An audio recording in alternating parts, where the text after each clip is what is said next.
No auge do século XVIII, o reino mais glorioso da Europa enfrentaria um adversário poderoso, a força de seu próprio povo.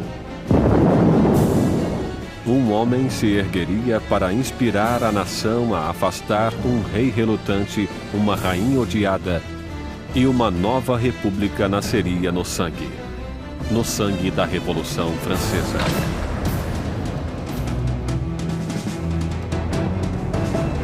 A Revolução Francesa, distribuído por Logon, versão brasileira Sérgio Moreno. 1794, prisão de Concierge, uma fortaleza impenetrável às margens do rio Sena. Úmida, infestada de ratos, conhecida como a Anticâmara da Morte.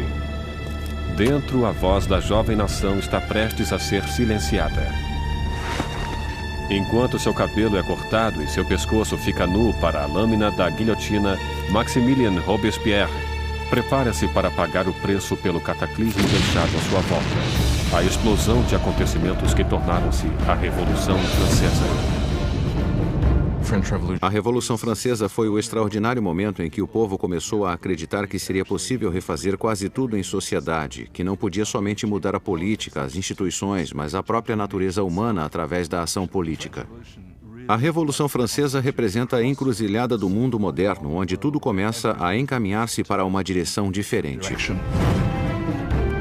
A Revolução viu uma terra feudal virar as costas para a tradição aristocrata e criar um novo e violento caminho para o futuro.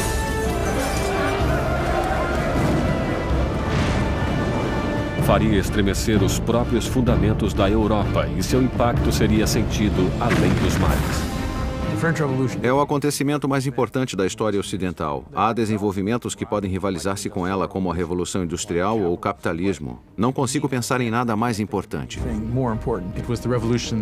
Foi a revolução que mais abalou o mundo, se considerarmos que acabou com a Igreja Católica, livrou-se do cristianismo, livrou-se da nobreza, do rei e de todas essas coisas.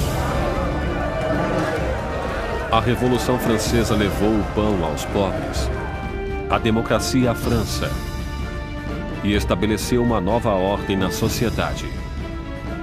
Mas o progresso custaria seu preço. Era um momento de esperança e ambição extraordinárias e acabou transformando-se em tragédia. Alquebrado e derrotado, Robespierre, que há pouco tempo ocupara o cargo mais alto, encontrava-se em meio à revolução mais cruel e sangrenta da Europa. Fiel a seus ideais, era chamado de O Incorruptível. Tão poderoso que qualquer manifestação sua causava o medo em toda a cidade. Um mestre em oratória, as palavras de Robespierre eram suas armas. Agora silenciado por uma bala na mandíbula, aguarda o mesmo final brutal a que obrigara tantos outros. A revolução devoraria seus criadores.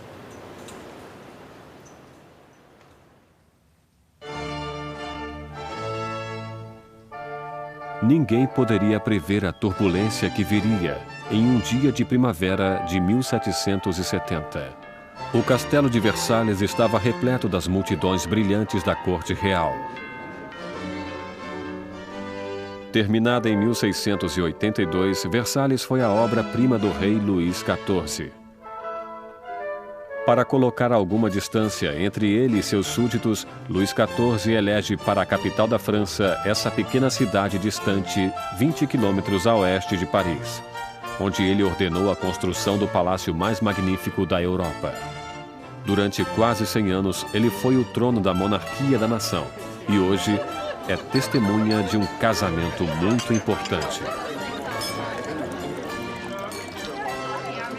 O neto do rei Luís XV, o príncipe Luís Capet, o próximo na linha do trono, receberia sua noiva. Com apenas 15 anos na véspera de seu casamento, Luís Capet é tímido e hesitante, com poucas das características esperadas de um futuro rei, e muito menos de um marido.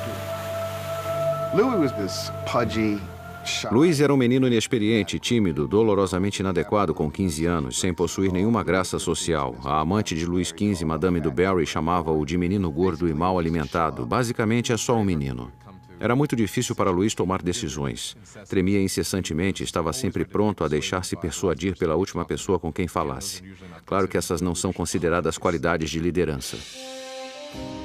O casamento de Luís era uma união política entre a família real austríaca, os Habsburgo, e a sua própria, os Bourbon. O casamento simbolizaria o fim de uma antiga rivalidade e o começo de novos laços regionais. A jovem noiva chega à França. É uma menina de olhos grandes, de 14 anos. Maria Antonieta. Maria Antonieta era uma arquiduquesa austríaca. Era a filha mais jovem da imperatriz Maria Teresa. Foi para a França como parte de um acordo de casamento que representava uma grande mudança de alianças, pois pela primeira vez a França e a Áustria tornavam-se aliadas e não mais inimigas.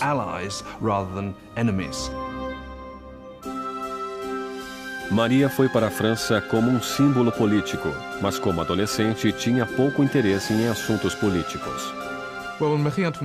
Quando Maria Antonieta chegou a Versalhes, era muito jovem, não sabia muita coisa sobre o país em que viveria, não conhecia os costumes, não sabia nada sobre a corte, era uma moça de cabeça firme e muito alegre, mas ainda era uma menina. Quando Maria Antonieta chegou a Versalhes, era apenas uma adolescente loura, olhos azuis.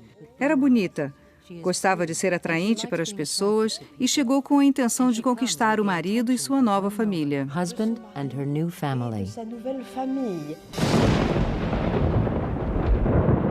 Na noite do casamento, houve uma forte tempestade. Mas a grandeza da cerimônia iluminou o palácio enquanto os recém-casados dirigiram-se para a alcova real.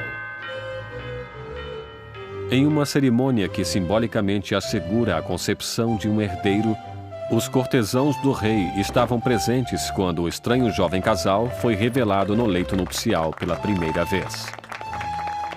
A multidão estava encantada e as expectativas eram elevadas. Mas quando as cortinas se fecharam, ficou claro que um herdeiro não seria produzido tão facilmente. Luís não estava interessado somente em governar, não estava particularmente interessado em amar também e não prestou atenção na mulher nas primeiras noites e nem mesmo mais tarde em seu casamento. Muitos anos depois, o casamento foi finalmente consumado. A ausência de um herdeiro logo espalhou boatos por todo o país e continuou a perseguir o casal durante anos. O casamento de grande gala continuou durante dias, mas fora dos portões de Versalhes, pouco havia para ser comemorado. Anos de incompetência por parte da monarquia deixaram o povo francês pobre e faminto. Há quase uma década, Luís XV perdera a Guerra dos 7 Anos em batalhas por territórios da América do Norte. Esse conflito malfadado quase levou a França à falência financeira e em prestígio. Os cofres do país ficaram quase vazios, mesmo com a população crescendo cada vez mais. Com doenças como a praga, já distantes, pouca gente ainda morria, mas cada vez existiam mais famintos. Os habitantes da França cresceram de 20 para 26 milhões no século XVIII, depois de ter crescido só 1 milhão nos 2 séculos anteriores. Isso causava uma tremenda tensão na situação e havia muita ansiedade. 4 anos depois do casamento real, o avô do príncipe Luís perdeu sua batalha final pela varíola. Luís XV morreu como um rei derrotado e impopular, deixando atrás de si um país à beira do caos. Em uma cerimônia generosa, o jovem príncipe Luís herdou o trono e foi coroado como Luís XVI. Mas mesmo durante a coroação, Luís já estava consciente de não estar preparado para o cargo. Luís XVI, quando seu avô morre e fica claro que ele não era o rei, não sabia o que fazer. Sente como se o mundo caísse sobre ele, mesmo tendo sido educado sendo que seria um rei. Só que não se sente preparado para isso.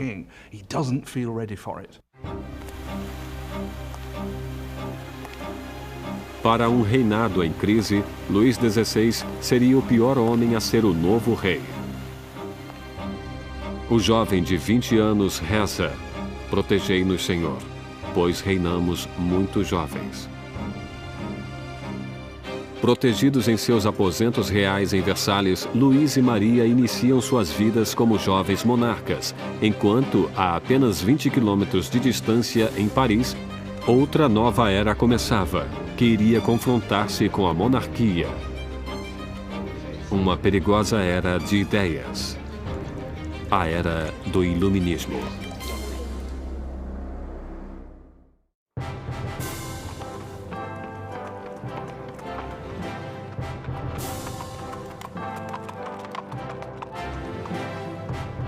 Quando a carruagem real aproximava-se do Colégio Louis Le Grand em Paris, as multidões aproximavam-se para admirar a grandeza. Era o dia de receber o novo rei coroado, Luís XVI, e sua encantadora esposa austríaca na cidade de Paris. E na liderança da festa de boas-vindas estava um jovem e promissor estudante de direito, Maximilien Robespierre. Quando Robespierre era um estudante, o rei visitou o colégio e Robespierre dirigiu-se ao rei em latim. Portanto, ele falou com Luís XVI quando adolescente. Enquanto Robespierre respeitosamente fez seu discurso em latim, o rei mal percebeu o garoto. Mas anos mais tarde, seus destinos cruzariam-se novamente sob circunstâncias muito diferentes e muito mais trágicas.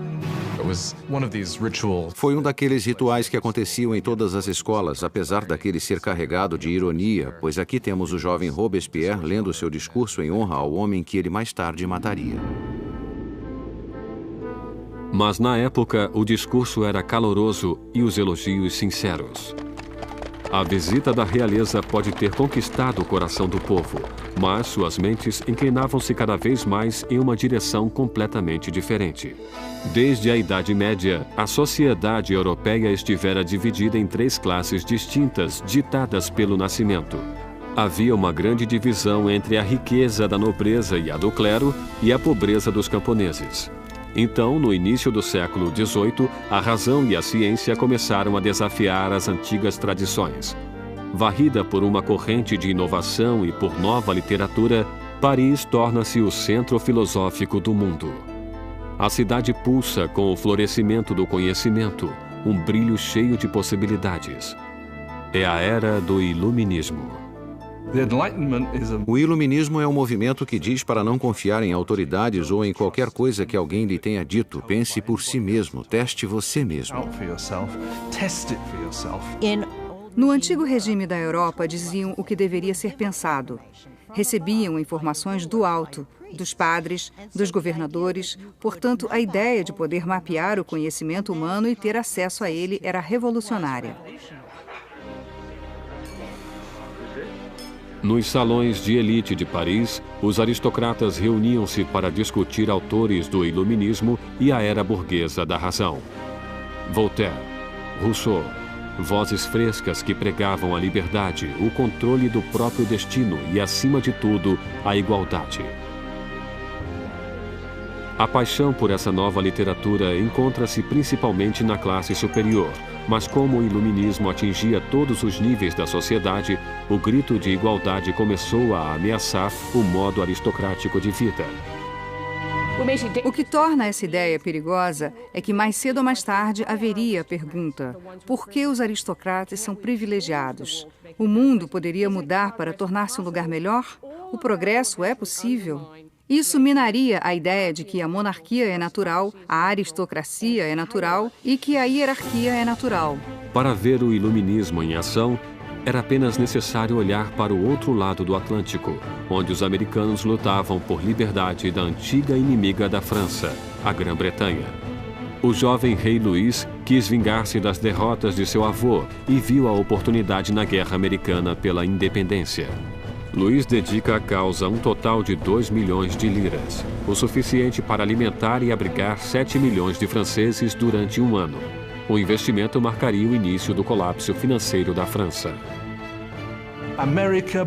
A América levou a França à falência devido à dívida em que a monarquia francesa incorreu para lutar na guerra para a independência americana. Isso foi crucial para a situação financeira da monarquia francesa, porque ela não tinha como pagar aquelas dívidas. Enquanto Luís enviava tropas e dinheiro para o outro lado do Atlântico, Maria ocupava-se em criar suas próprias dívidas. A vida em Versalhes é uma rotina sem fim de rituais arcaicos e formalidades. Existiam cerimônias para o despertar dos reis, para vestirem-se, para comer, para recolherem-se ao leito. Para divertir-se em meio àquela loucura de rituais, Maria Antonieta preside desfiles de uma moda cada vez mais audaciosa. Maria era obcecada pela moda, especialmente penteados criativos que levavam horas e mais horas para fazer, usando todos os tipos de ornamentos e frutas. Para muitos, aquilo era obsceno. Passou a representar tudo o que havia de errado com ela, com Versalhes e com aquela cultura. Maria ocupa-se também com os boatos da corte, jogando e inventando diversões. Como suas despesas aumentavam cada vez mais, Maria foi apelidada de Madame Déficit. Maria recebeu o nome de Madame Déficit quando o país encontrava-se em um caos econômico e ela continuava a gastar como se nada acontecesse em vestidos, joias, sapatos. Era a Imelda Marcos da época. De todas as dívidas de Maria, a maior de todas era para com seus pais. Um herdeiro para o trono. Durante 7 anos de casamento, Luís e Maria ainda não tinham produzido um filho. Maria encontrava-se em uma posição tremendamente humilhante.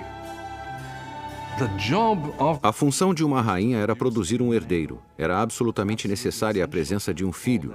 E durante aquele tempo o povo criticava, estavam insatisfeitos. Diziam, o rei jamais deveria ter se casado com essa arquiduquesa austríaca e agora ela nem consegue produzir um herdeiro para o trono. Maria estava desesperada. O apetite de Luís por comida era inquestionável, mas o sexo não encontrava-se em seu cardápio. Maria Teresa, a mãe de Maria Antonieta, questionava: se uma garota tão bonita quanto minha filha não o anima, o que estará acontecendo? Luís XVI e sua jovem esposa Maria Antonieta não conseguiam conceber durante 7 anos, e isso causava problemas para o reino. E como o hobby do rei era a serralheria, havia todo tipo de canção sobre Luís, o serralheiro, não conseguir encontrar o buraco da fechadura. O desinteresse de Luís por sexo foi entendido como uma falta de força para um rei. Depois de anos de frustração e de pressão por parte da corte, Luís foi diagnosticado por uma condição tratável chamada fimose. Luís tinha uma deformidade que tornava a ereção tremendamente dolorosa e por isso não houve a consumação até que fosse feito um ato cirúrgico. Mas ele tinha medo mortal da cirurgia e levou anos para concordar em fazê-la. E quando finalmente concordou, voilá. Depois de uma simples cirurgia, o casal pôde ter sua primeira filha, Maria Teresa. Mas isso não conseguiu limpar a imagem anterior de Maria. Desde o início de 1780, começaram a circular folhetos por todo o país, uma sátira pornográfica do rei e da rainha. Panfletos obscenos debochavam da impotência de Luís e mostraram Maria como uma meretriz promíscua em uma corte debochada e decadente. A visão do povo sobre a monarquia tornava-se amarga ao mesmo tempo em que a situação dos campos piorava. Depois de uma sucessão de más colheitas, a confusão causara o aumento do custo da farinha, levando a uma carência do que era o coração da dieta da França: o pão. Mas as reclamações paravam nos portões de Versalhes. Como a realeza continuava a viver em extravagância, as queixas eram limitadas ao papel. Uma acusação foi dirigida diretamente para a corte real. Vocês sabem por que existem tantos necessitados? É porque sua existência de luxo devora em um dia o que alimentaria 1000 homens. O homem por trás desta acusação? O mesmo jovem que apenas anos antes endeusara o rei e a rainha depois de sua coroação, Maximilien Robespierre. E nele, o povo logo ganharia uma voz para pedir liberdade e igualdade para a revolução. Versalhes, no final do século XVIII, era um oásis de extravagância rodeado por uma terra em desespero. E com um rei inseguro no leme, a França seguia o caminho certo para o desastre. Depois de 19 anos de casamento, Luís tinha 4 filhos. Só que, como rei, continuava impotente. Em uma tentativa de demonstrar liderança, Luís ousa fazer reformas financeiras. Mas sua falta de conhecimento sobrecarrega os pobres com impostos pesados, enquanto a nobreza não paga por nada. Com a economia em ruínas e o povo agitado, parecia que até os céus estavam zangados, torturando a França com o pior inverno em 90 anos. Se Deus alguma vez interveio para piorar a situação, o verão de 1788 e a primavera de 1789 foi o momento em que isso aconteceu. No verão de 1788 já existia uma crise política germinando e ela desenvolvia-se ao mesmo tempo que uma grave diminuição de alimento. Para o povo da França do século XVIII, a farinha era a essência da vida. O pão, a medida da existência. A pessoa mais simples da França consumia pelo menos 1 quilo de pão por dia. O pão era muito importante. Seu preço foi sentido por todo mundo. Se o preço dobrasse, era um sinal de más notícias. Com os enganos financeiros cometidos por Luís, o custo da farinha aumentou horrivelmente. A quantidade de alimentos era pequena. E o custo de um pãozinho logo era igual ao do salário de um mês. A fome tornava-se ira. Revoltas surgem por toda a França. Casas são destruídas. Padarias são roubadas e os padeiros que não podiam mais vender o pão eram linchados.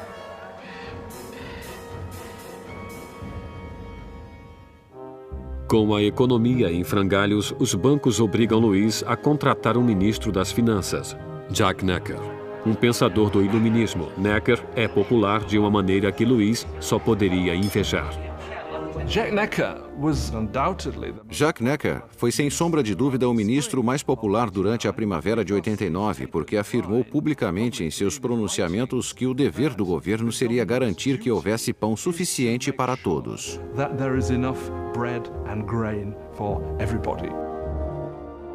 Como a nação em uma crise fiscal, Necker insiste que Luís faça uma reunião do corpo representativo tradicional do reino, os Estados Gerais. Era a primeira vez em que os representantes eram convocados em 175 anos. A França estava organizada politicamente em algo chamado de 3 estados. O primeiro estado era o clero, o segundo era a nobreza e o terceiro todos os outros. E segundo os censos contemporâneos, os 2 primeiros estados ocupavam 3% da população e o terceiro estado 97%. Muitos julgaram o fato injusto para com o terceiro estado, que era a maioria da população, ter somente 1/3 dos representantes. Sentiram que seria injustiça a existência de um parlamento com 3 câmaras, onde 2 delas, a nobreza e o clérigo, venceria nos votos o povo. 4 de maio de 1789. Um jovem e habilidoso advogado e político chegou a Versalhes. Maximilien Robespierre chegou para ficar diante dos Estados Gerais como representante, para lutar por uma voz justa para o povo que ele representava, o terceiro Estado.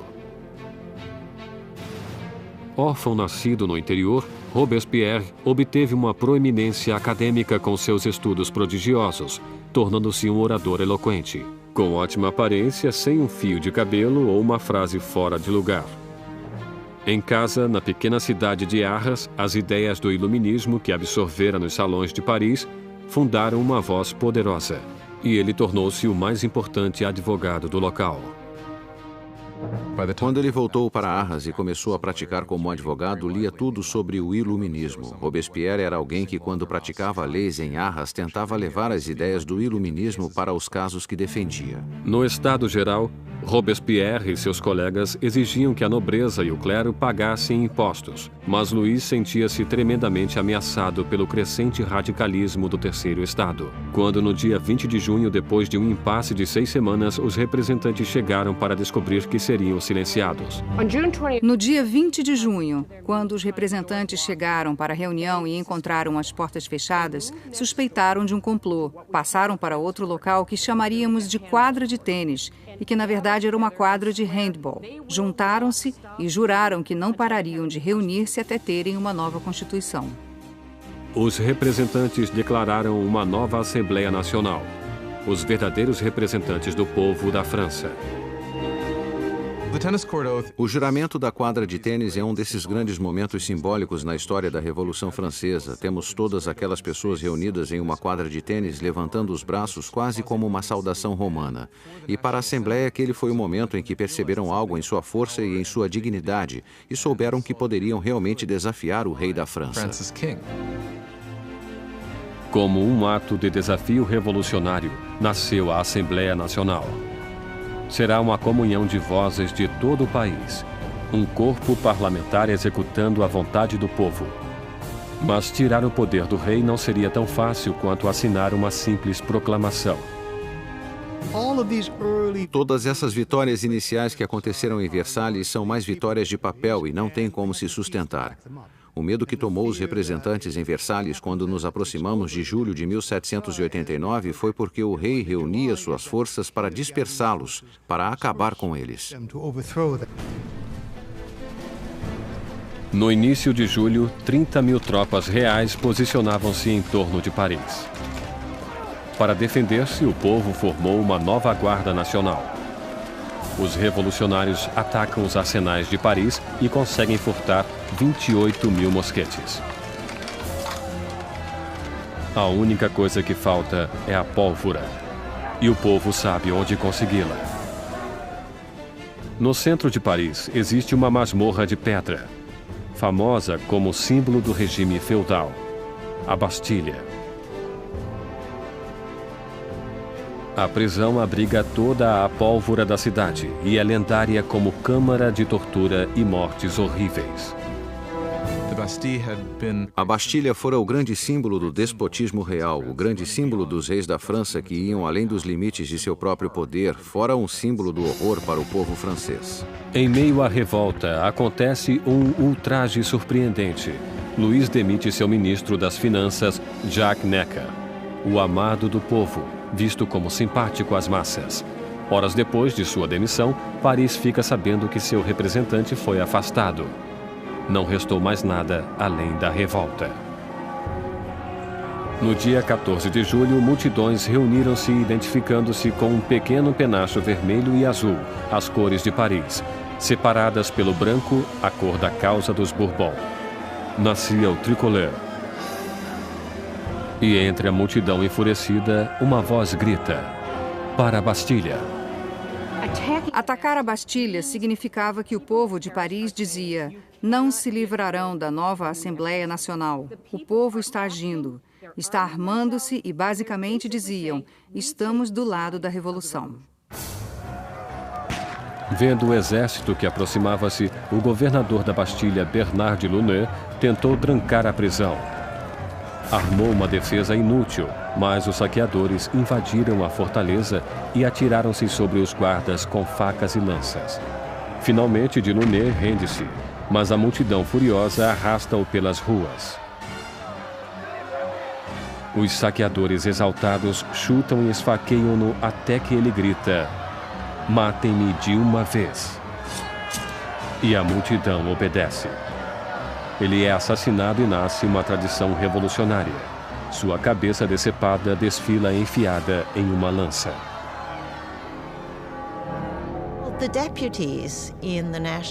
Os representantes da Assembleia Nacional não condenam esse ato de violência. Na verdade, aceitam-no. E foi essa aceitação da violência popular que, pela visão de algumas pessoas, criou um padrão que teria consequências catastróficas para o desenvolvimento da Revolução. Com a fumaça ainda pairando sobre a Bastilha, Luís XVI voltava da caça. Em seu diário, em 14 de julho de 1789, escreve nada, referência à sua caçada mal sucedida. Um ajudante surge com as notícias das revoltas e da queda da Bastilha. Luís XVI pergunta: é uma revolta? Não, senhor, ele responde. É uma revolução.